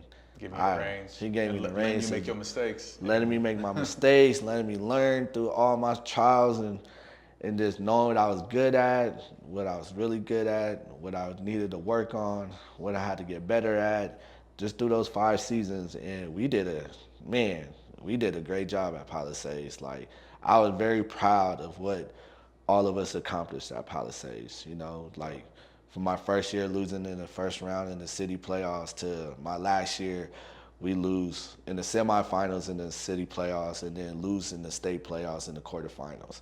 And going from like winning like 15 games to like 20 some games towards the end. And then being my last 3 years, like this one of the top 3 teams in the city was like amazing. And so I was like, at that time, that's when I realized like I could do this. Like I could really coach this at a high level. And I learned a lot from Olin, I learned a lot from Mike Sutton, and I learned a lot from James Polino. So those guys, I'm always appreciative of those guys and Scott. Yeah, yeah. And then so after Palisades. So then after Palisades, I kind of wanted to just see like, you know, what it was like to just coach at a different level, right? Like the city section was great, California was great, but it was like, all right, let me just try to see if I could get on a level where I could coach like a national school, right? Where we could get to travel, play against some high level competition, some great schools. So then after that, I went to Sierra Canyon. What year was this? So Sierra Canyon, it was 2015 was my first year there. Gotcha. So it was. Do you remember me? I was a middle school coach. I coached the 7th grade middle school when the crew, let me see. This is when DeVearl and all them, DeVearl's a year older. When Cody and all them were. There was freshmen, so I came in when they were sophomores. Oh, okay, so it was 2 years before me. Yeah. That was my first coaching job was middle school at Sierra Canyon. So you was there when Colin was the coach. Was Colin? The high school, no, it's right when Ty came in. It was the first year Ty came in. Oh, it was when Ty came in, because Ty came in to replace Silver. Yes. So okay. Remember, I was on the middle school level, Yeah, and I was coaching the B team. We still had a squad though. We had some dudes, but they had the A team. We had the B team. They did have some squads there. Yeah. Yep. So my first year at Sierra Canyon was Cody and Remy sophomore year. So DeVearl was a junior. Oh, okay, Yep. gotcha. So that was my first year. So I worked under Ty, and it happened to be Scott Satala first year at Sierra. So we ended up coming back together coaching at Sierra Canyon. So that was a great experience. So I coached with Ty for a couple years. And then I took a year off. When I was just like, you know what, I'm just gonna take a year off from basketball. And then I came back to Sierra Canyon when Andre Chevalier got the head coaching job. Got it. So, and then from that time, I stayed with Andre probably for like, I want to say another 5 seasons. Mm-hmm.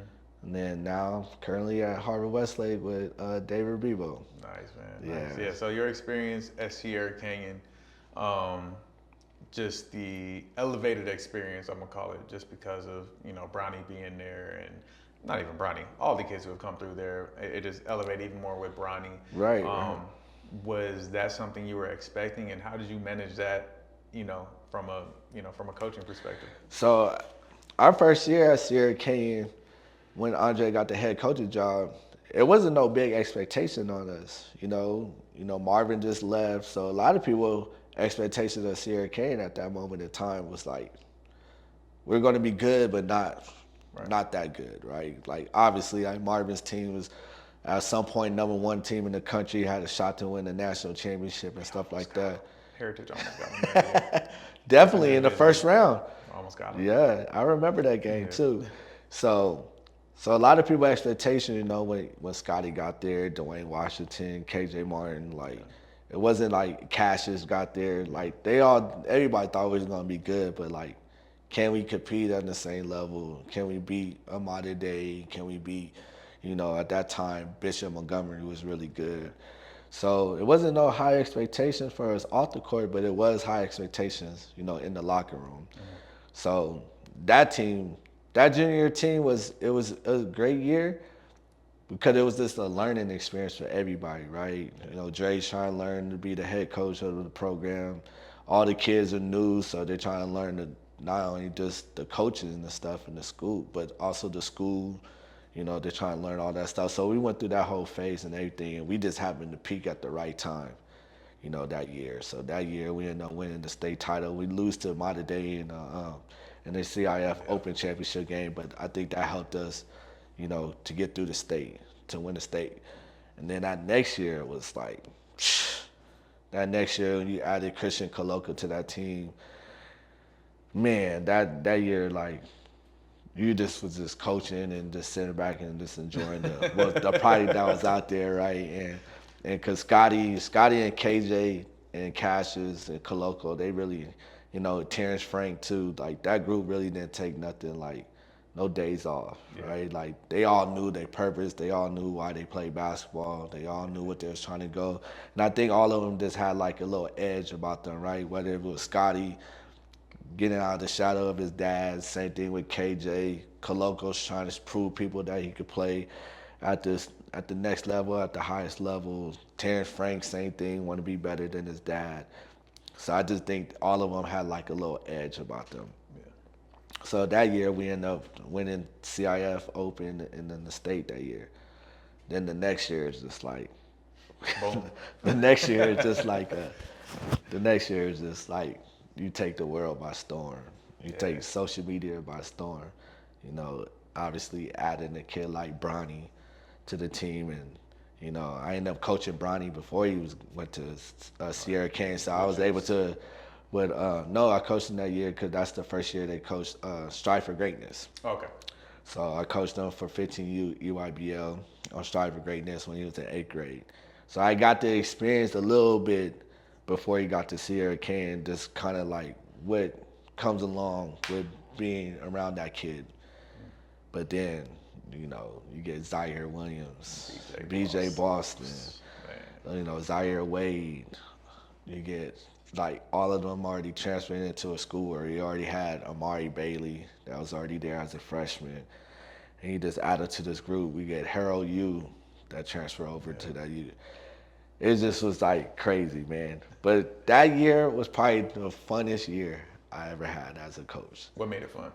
Just being around it was nothing about the basketball part. It was just all the off the court stuff. Cause that year we traveled to China. That year we traveled like more than NBA teams. We probably traveled over 40,000 miles. 40? Oh, was it 40? Yeah, over 40,000 miles. So that year you got the camera crews. That's the first year of top class when they're documenting everything. So you got all the film crew following us everywhere, from the airports to the hotels to the practice to the games. And just being around the kids, man, it was just so much fun. You had Dada Morris, who's D-Wade's nephew, who is just like probably the funniest kid. Right. You had Tukey, Tukey Wilkinson, who's a character within himself, and now you add like somebody like Amari, what a lot of people don't know that how funny he is. And then I met him in 8th grade, man. That kid had me. I was training him in Sky when they were in 8th grade, man. That kid had me rolling the whole workout. Oh Amari's a character. So, and then you got BJ and Z Will and just that whole crew, man. It was just a lot of fun. It was an adjustment for everybody, right? Yeah. Coaching that stuff, and it was adjustment for the traveling and everything like that. So we learned a lot, from coaching and being on that kind of national circuit. And then, I think every game that we played that year was on TV. So it was just like, it was crazy. It was just like walking around and being around that team and stuff, and the social media, the spotlight and stuff was just crazy. But it was just great being around those kids. Like the kids just had so much fun. Always dancing, always joking. When time got serious, they got serious and locked in. But when they knew it was time to like, all right, loosen up, they loosened up. So it was cool. So. Man, so yeah, it was a fantastic year. Having all those kids, that was the COVID year as well. So you guys didn't get to complete the season like you guys wanted to. I still to this day feel like we still was gonna win the state title. Yeah. Like I just think nobody was, especially after the Etiwanda game, with Z-Will hitting the game-winning shot and stuff like that. I just felt like at your alma mater, huh? Yep. Hey, yeah. Never would have. So I don't think. Actually, I'm a Matador too. Just so you know. Nice, man. Yeah. Nice, man. Yeah. So I just felt like nobody was going. After that win, I don't think anybody was going to stop us from winning that state title. But yeah, the COVID year. So then, I stayed over there at Sierra all the way through Bronny's. And my son also attended Sierra King. So I stayed there all the way till, they graduated. So it was a great time. Learned a lot over there. built a lot of great relationships. The school is great, you know, from gym all the way down to the facility and teachers and stuff like that. They're amazing. Coaching some great people, you know, with Scott Satala, Chris Madden, aka Foof, Sandy. So like those still all my guys. Like we all still talk, but you know, I just felt like it was just time to try to just do something else and, you know, move on. And now I'm over at Harvard-Westlake with Dave Rebibo, and super thankful for Rebibo too. You know, like just the past season, just being with him for a year, man, I learned so much from him, man. That dude right there could coach his butt off, man. Like coach his butt off. That dude is. I went to a practice and I was just like, what? Like being around other high school practices, being in his practice it's a seminar, man. It's a seminar. The accountability that he holds to his best players all the way down to the 15th man, 13th man on the bench, whatever it is the exact same. Man, the details that he goes into every single day. And one thing I learned about him is that he is going to be prepared for everything. For everything. I seen this guy watch film on a team, and he's watching them from 3 years ago. Just in case they might run something that they did from 3 years ago, they might run it. And that's one thing about him is like he's not going to get beat on something that he's not prepared for. Because if it does, it's going to eat him up. And so just to pay attention, just the detail that he goes into about the game, the culture that he built at Harvard-Westlake, how the program, the kids, and the school, how much they love and care for him. Because like I said, right, I come from a strong family background. And to me, it's like family is everything. So like, if a program is like a family, that means a lot to me. That says a lot to me, and that's how it is.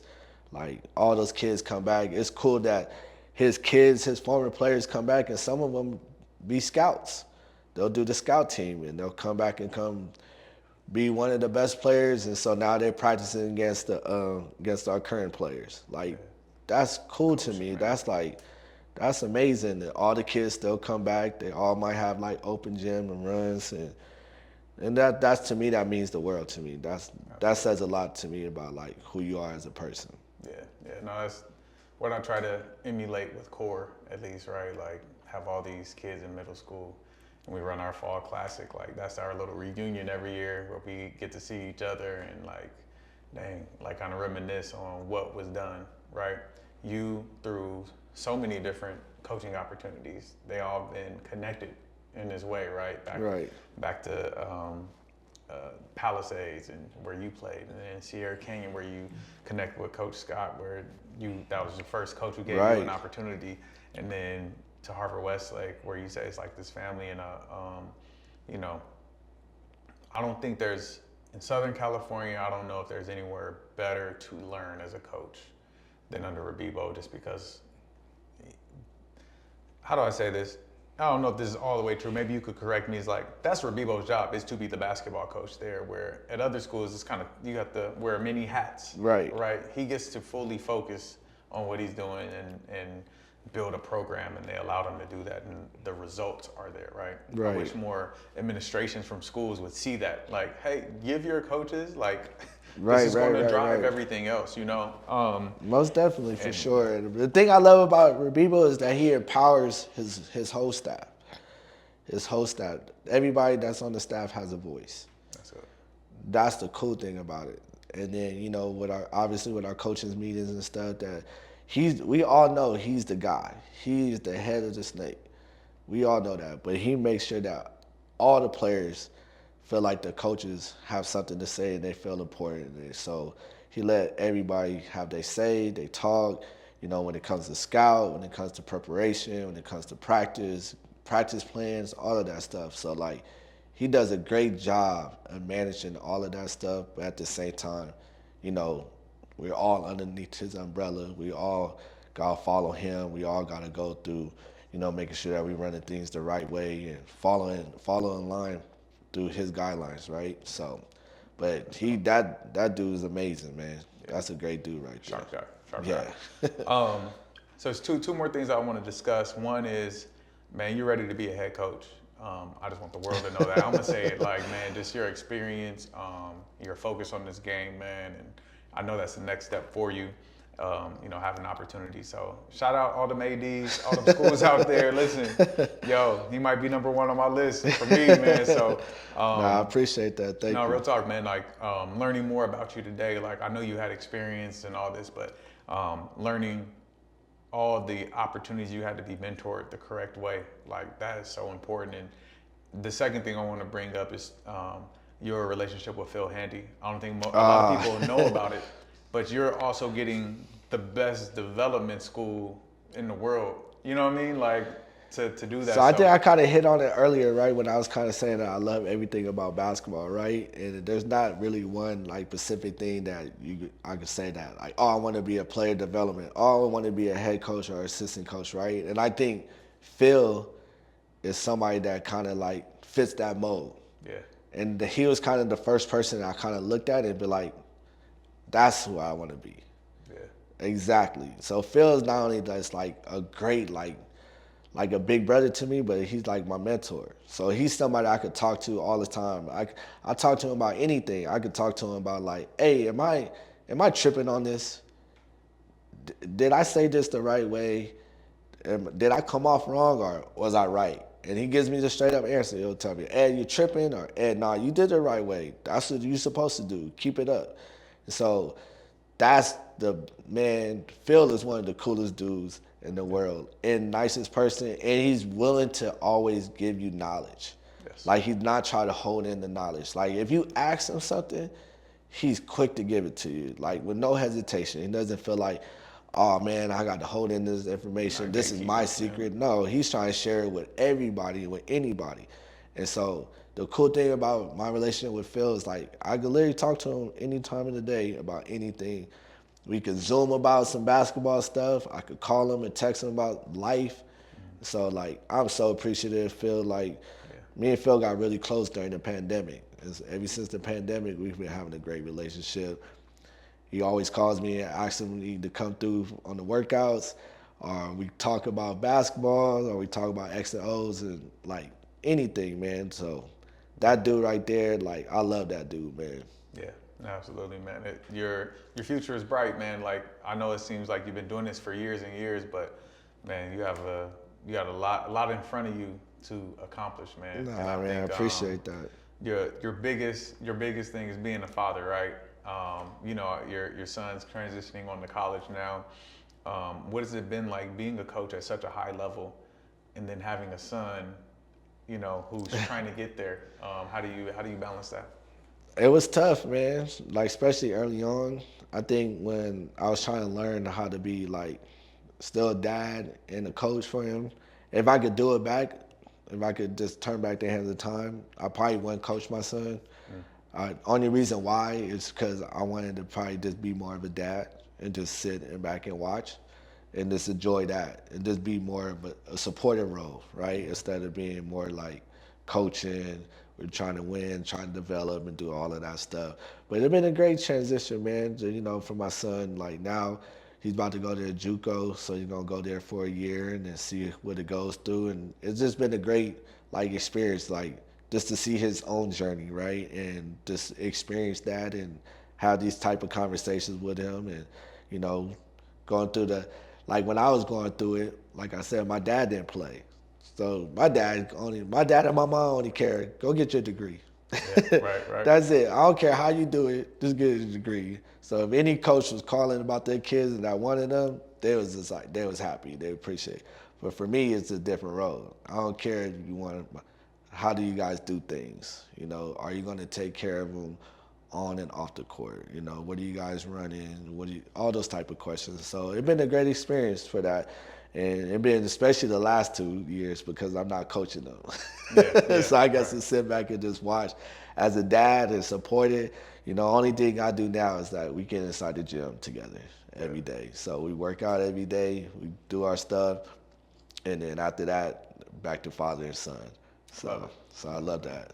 Good, man. I'm glad you have the balance of understanding when to be dad and when to be coach. So right. It took some time for that. What's the if you could just tell me the key ingredient to that? What's the key ingredient to switching that off? I'm a father of two who At least my son gonna hoop. I don't know if my daughter gonna hoop. What's the advice that key ingredient to switching that on? And I would off? just say just like pretty much just listen to your kids. You know, your kids will tell you. You know, they'll let you know whether it's through body language or just through, you know, their voice. They'll let you know like, all right, this is kind of, just getting overbearing. You know, because that was one thing I had to learn. Because my son used to hear my voice from morning to night. Like, you're hearing my voice a lot, you know. Take out the trash, clean your room. You know, you finish with your homework. Now, hey, yo, get through the screen, lock up. Do you know what play we're in? Like, you're hearing my voice, like, nonstop. So it's like, for me, it was like, you know, it was a balance that I had to figure out. And obviously, I had to learn through many conversations, either with my son or, you know, my son's mom. Yeah. So I would just say, like, you know, because as a basketball coach and as a former player, you have a great feel. Yeah. And I'm sure you have a great feel of people. So I'm sure you're going to have a great feel about, I think let me chill today. Yeah. No, you know, I want to push them to excellence, right? And it's like, okay, when to cut that off. Right. I'm starting to see it now as my daughter's just getting older.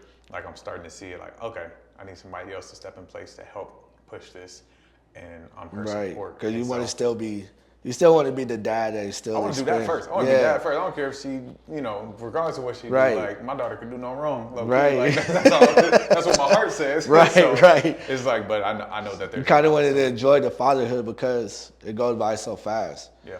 And, you know, you only got, you're going to be a dad the rest of your life with her, but her childhood is so short, right? And next thing you know, she's 18, going away from college. All right, dog. We're moving on to the next segment. I ain't going there with him today. We're going to my Rushmore. My Rushmore, man. Top 4. You a shoe head. I know that, sneaker head. So. Oh yeah, man. Top 4 hoop shoes though. Top 4 hoop shoes all time. Top 4 hoop shoes of all time. Man, you know it's easy to say the Kobe's because a lot of people relates to the Kobe now, but I ain't play when they had the Kobe's and stuff like that. I'm not a Kobe guy. Nah, so I'll probably just go when like the days when I was like hooping and stuff. Like, you know, they used to have these Hyperflight dunks, these Hyperflight shoes that came out like when I was in college. Yep. And they came out and they had like these patent leather colors to it, and they came out in like different colors. Yeah. Those shoes is, man, I love those shoes. Steve Nash had some shoes that I can't remember the name of it, but they were super comfortable. And I think those was like one of like the first low top shoes that came out. So I had loved those. Obviously, like the Jordans, like the Jordan 11s came out during the time when I was in high school. And then it's probably not gonna be a popular answer, but like the foam posits, like when Penny first shoes, when Mike Bibby first wore those shoes. With us. I mean, people still wear foam posits now, but yeah. Man, when Mike Bibby wore those in the championship game against Kentucky, those was like, back then, everybody was like, yo, bro, I need a pair of those. You know, they was hitting different with the price back then on those, but everybody was like, yo, I need to get a pair of those. But yeah, I would probably say those 4. Yeah, that's dope. My 4, back to the hooping days. So my number, that's not even my hooping days, man. The LeBron Diamond Turfs. Okay, hooping those. Man, they were the best shoes. I don't know what it is. I like hooping the Bronze because they're heavy. I move too fast. I need something to slow me down on the court. Right. And so man, I love them joints, man. I've still been looking for them for an affordable price. I ain't paying $400 for those shoes. I'm just not doing it. And man, those shoes, like most shoes either give me plantar fasciitis or my Achilles hurts. No matter what shoe they are, even with insoles, all that, right? Those shoes were like perfect, man. So that's cool, man. Those Diamond Turf, even though they football shoes. They right. Now, hey, as long as they feel comfortable for you on the court, that's all that matters. I'm gonna have to go with pro models. You know, I grew up in the pro model era. I graduated in 04. Like pro models was the ones, man. And so, especially like the patent leather ones, the black with the white. Yep. I'm gonna have to say the Iversons. The Questions. Which one? The Questions? Yeah. The Questions is nice. Man, those are my middle school days, and so I was getting buckets in those. And then here's the sleeper. It has to be, man. It's between 2, but I have to go with them in the Stephon Marbury N1 shoes. Oh yeah. Back then, that's when they was hitting high with N1. You know, the whole street ball stuff just came along. Love them Marburys, man. I played in those for like 2 years. Like, Those are my shoes. So. I ain't mad at those. Yeah. Shoot, what's his name? Vince Carter wore a pair of Air Ones in that slam dunk contest when he won. Yeah, so people was rocking those back then. Nah, N1s was dope, man. That was culture right there. Right. Have you seen a documentary on N1? Yes, on Man, Netflix. fire, yeah, Yes. fire. I love it, man. It was cool. I remember when Air One first came out, they used to come out with those T-shirts, and they used to have like the trash talkers or something. Yep. So I think N1 partnered. I want to say, is it with what's my guy's name? The guy who did. Dang, why am I blanking? He had a Christian clothing line. Now he has an athletic clothing line. The black. Oh, I know you're talking about. He's partnered with Campbell Hall. He used to coach at Yeah. Campbell Hall. Did he coach at Campbell Hall? I don't know, but I know he's a hoop dude. He's from Yeah, Houston. yeah. What's my man's name? Active Faith. Yeah, so Active Faith, the dude who did Active Faith, and now it's called. He has a new brand, and it came out during COVID. Really, is when he popped off. Look up the dude. I don't know why I'm blanking. His name's talking Laney. about His light name's skin? Laney. No. I don't No. think he's light-skinned. Oh, I'm talking about the wrong person. I thought you was talking about the other clothing line called. Oh, you talking about Austin? Yeah. No, I'm in room stuff. No. This No, not Austin's stuff. Isn't that? Yeah, Lenny Smith. Yeah, what's his thing? The how am I blanking on it? Gotta support our black businesses. Yeah, I thought you was talking about that one guy. His brother is an actor that played. Oh, I'm talking about Omari. Yeah. Harder, yeah. Yeah. Yeah, actively black. Actively black. That's him, Actively right? Black. No, so he's friends with Lanny, who okay. actually runs the company. Oh, okay. Yeah, so that's why he reps all his gear. But yeah, I think he did a partnership with Fubu. He's done a partnership with AI, and I believe he has some N1 stuff too. Oh, wow. Yeah, where it's like he's bringing it back, That's what's back, up. man. Yeah, so go that would support be cool, that, y'all. man. Yeah. Oh, for sure. The next segment is Fix the Net. You got the broken net, or the net, not the broken net, the net that's up. A misconception about either yourself or basketball that you want to make straight to the community. Tell the misconception how you want to make straight, then go ahead and fix the net. The misconception of the basketball community that I would like to see change is with youth basketball teaching their kids defense. I think there should be a rule where it has an age gap. Like I think by the time before you're 12 years old, you cannot play 2-3 zone. That you have to play man to man. So every tournament or whatever league that you're playing in, that's the rule. Like you cannot play zone. That you gotta force these youth coaches teaching these kids how to play man to man defense because, like I said early on, their goal is to help these kids get prepared for high school. And if you've just been teaching this kid 2-3 zone and he goes to a high school that plays man to man, well, he's behind. Yeah. And it's not his fault that he's going to be behind.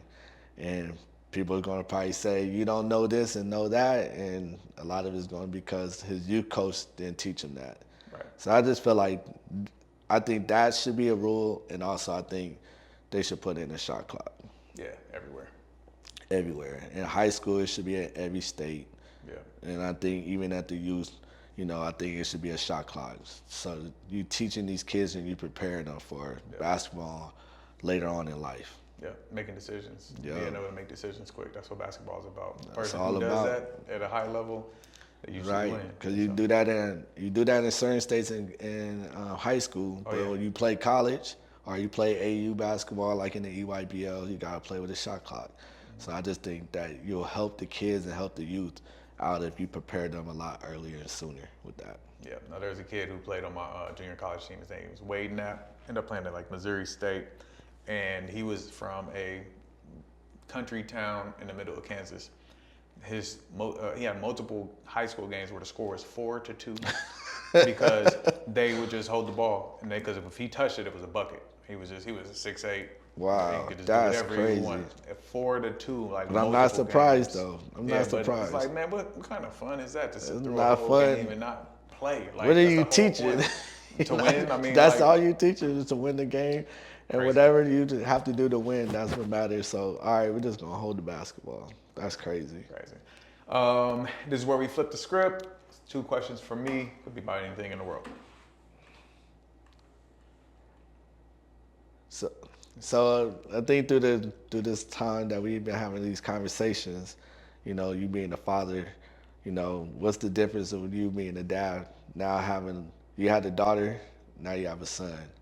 So I would say, how's that adjustment been for you, you know, as a father? Um, Having a daughter made me, or sorry, probably two big transitions in my life was getting married and being responsible for my wife as a husband, and then being a father to a daughter, where things that people said to me in the past made a lot more sense. How I treated people as kids, or how I want to say I always treat them well, but how I understood them differently came. I think that was the biggest switch, is just having a worldview of having the child for myself, where I felt like I always had kids because I was always training and helping take care of kids, but they weren't mine.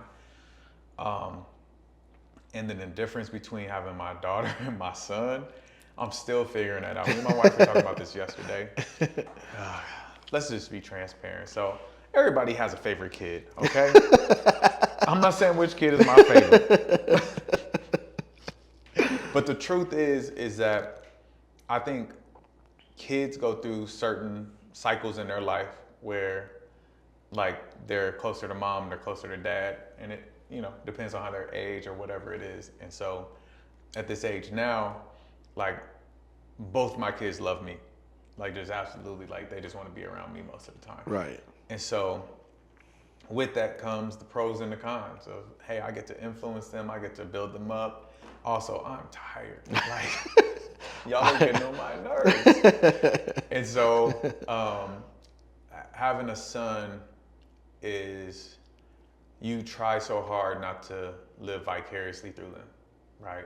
Like, my son came out, I'm like, you're going to be an NBA All-Star. Like I said, thank you, Jesus, for this kid. And I said, you're going to be an NBA All-Star. It's the first two words. Right. And I'm like, man, I can't force this man to be no NBA All-Star.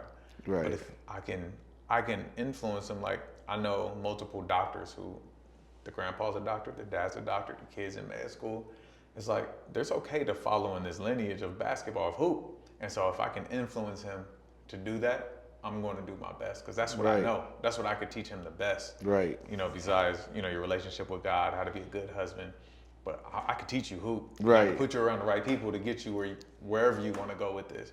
Right. And so with my son, I felt like there was a calling on me to make sure he gets that. And he's only 3. Right. And so I think that's a big, where my daughter's, I don't even want her to touch hoop. Like, I know Rashad Phillips, he was like, man, you're doing your daughter a disservice if you don't teach her basketball, for the same reason I want to teach my That's son. so like, funny. You know it. That's what Phil said about me when I said about my daughter.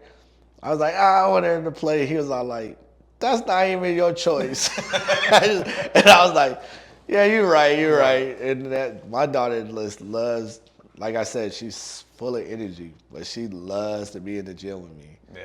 And so sometimes she'll wake up and be like, basketball? I'll be like, wow. Like, dang. Yeah, so I think my daughter's going to play basketball. So it's pretty cool. And then the last one is, you say you married? 11 years. 11 years married? 11 years married. So how long were you guys together before you guys got married? A year and a half, 2 years. Wow. So you being married and transitioned, how have you guys been able to deal with, like, the phases in you guys' life, in your relationship? Man, we're best friends. I'm super transparent with her. She's super transparent with me. That was the basis of our friendship. Like, we really, here you go. So we started dating, and we were just dating. We weren't together. We was talking, you know, it's back in the day. I don't know what they call it now. And I actually, babe, I'm telling this story. I love you. You're good. Talking to the camera. I had an ex that I was with for like 4 years on and off, 5 years on and off. And when I was talking to my current wife, I went back to my ex. And I told her though, like, hey, we can't talk anymore. I'm going back to my ex. I got to see if this is going to work out, because it was so long. And me and my ex got back together, and it was almost over immediately. It was pretty quick. And me and my wife actually started talking again. She forgave me. I worked my way back in. I did my work, y'all. And at that time, I like committed my life to God. Like I took a real vow. And so where we were doing stuff, spiritually unmarried people shouldn't be doing, we completely stopped. And we were celibate for 20 months before we got married. And within that, I think we built the strongest relationship that I've ever had with somebody because we couldn't hide under physical stuff. We talked, we asked, I literally bought a book, 500 questions you should ask before you get married. And we went through the whole book. That's cool, man. Like we literally just, everything on the table. This is who I am, this is who you are. And we decided at a very early age that we'll never argue over stuff. We'll never argue over something that you don't want to get divorced about. So we just don't argue over anything. I don't want to divorce him. The biggest argument we probably had started when we started having kids, just because we were raised different. And so just trying to figure out how to just raise them, how you gonna do. We never argued. Like people were like, nah, y'all lying. Something's wrong. Like, no, we just never argue. We had little disagreements. But not big enough to argue about some stuff. Never I think she's only gone to bed one night mad at me. I remember the day. She was pregnant, so I won't blame it on the pregnancy. But I've never gone to bed mad at her. Like we are very forgiving and just communicate. And we love love. We love marriage. We have good examples. Her parents have been married for 34 years. That's awesome. No, I'm lying, 39 years. Yeah, like something like that. Married and have a fun relationship from what we can see. My parents have been, it's my mom and my stepdad, they've been married for, how old am I? I'm 38, 36 years. Nice. And so we have some examples to look at. Right. And yeah, man, that's cool, man. Man, that's it, man. It's just like that's we dope. Focus on each other, and there's no such thing as divorce. We don't talk about it. We don't think about it. And then we help other married couples. I think that's it, because it's like in doing counseling, so we do marriage counseling for people. That's awesome, man. Yeah, so whenever you get married, man, I officiate weddings. I did Olin's wedding and Thomas Blunt's. For real? Yeah, I do weddings. Oh. And so I guess you're gonna do my wedding then. One day. I make it real fun. Yep. And so in that, when we counsel people, it counsels us because we see ourselves in that. And so, and we take marriage classes. We got to get back to dating. That's probably something that we dropped the ball with. That's why I was asking, like, how the phase go, especially because now you guys transition from like no kids, now you have a son, or you have a daughter, now you have a son. So like, you guys might be like, some areas might drop, so. That's cool though, but you hit it on the head though. You said that you guys are that's your best friend. You guys talk a lot. That's it. So that's right there. Fix a lot of stuff when you guys are able to communicate. Don't take nothing personal when somebody's talking about their feelings and stuff. So that was cool, something we had to work through too, because I'm very, I'm very concise when I talk, and she's like, she's just, quiet and meek, and like, and her feelings would get hurt when I say stuff. I'm like, no, that's just how I talk. Right. Like, my mom talked crazy, and so this is just how I talk. And so we had to balance it out. So I had to soften my tone, and then she had to get thicker skin. It's like, I don't mean it like that. Like, obviously, I love you, woman. And so we've got through that. So everything's fun. Like even when we're very passive aggressive about the stuff that we like. Hey babe, you didn't put the salt back in the cabinet. That's okay, I did it for you. Like we do stuff like that. It's like, man, this ain't nothing to argue over. Right. And so, and through the toughest times, man, man, we pray and fast and get back where God is and just sit with Him. Like there was decisions we had to make about my son, just in. He had surgery when he was 2 to get stuff fixed, and him developing, like, we had to figure it out. We had to compromise because we just thought differently about how things happen in the world, and that was rough. And so we seek God, we seek our mentors, and we just talked and talked and talked and talked. So here's some stuff, some marriage counseling stuff. 69% of stuff that married people have, you can actually figure out a solution for. The other 31%, you cannot. There's no, like, you hate the color red, that's how you were born, that's how you're raised. You're not gonna like no gang stuff. Can't Yeah, relate yeah. stuff with people. Just his shirt is red. That's why I said that. It was easy example.